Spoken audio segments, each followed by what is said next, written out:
মমতা ব্যানার্জি মানে এখন প্রত্যেকটা ব্যাপারে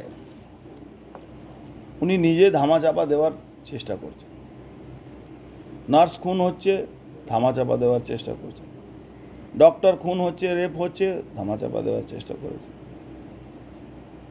শ্রীরামপুরে পোস্টমর্টম হবে না কেন? হয়তো ওখানে মনোজ বার্মা নেই। মনোজ বার্মা আছে এখানে, তার জন্য শ্রীরামপুর থেকে বডিটাকে পাঠানো হলো মেডিকেল কলেজ। এই পোস্টমর্টমে যাতে ম্যানিপুলেট করা হয় তার জন্য এইসব প্রোগ্রাম করা হয়েছে।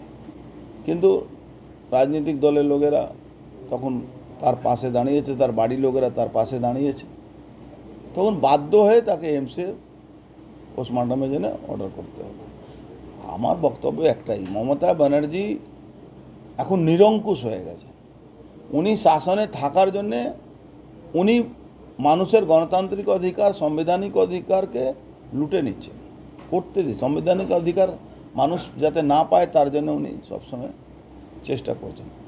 এই পরিস্থিতিতে পশ্চিমবাংলা এখন মানে ল অ্যান্ড অর্ডার সিস্টেম, আইন কোনোটাই পশ্চিমবাংলা কেউ মানছে না।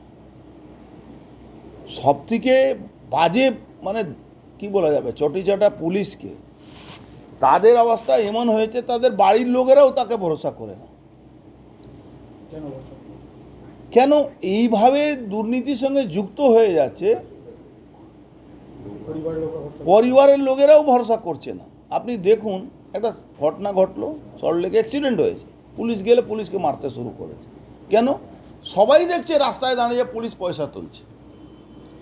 যখন রাস্তায় দাঁড়িয়ে পুলিশ পয়সা তুলবে তো মানুষের ক্ষোভ জন্মাবে, সেই মানুষের কাছ থেকেই তো পয়সা তুলছে।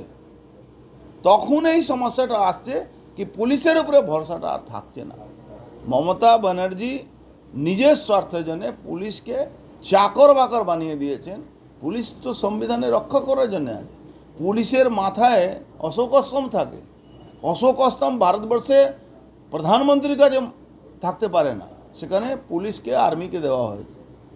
সেই জায়গা উনি পুলিশকে দলদাস না, চাকর বাকর বানিয়ে দিয়েছেন।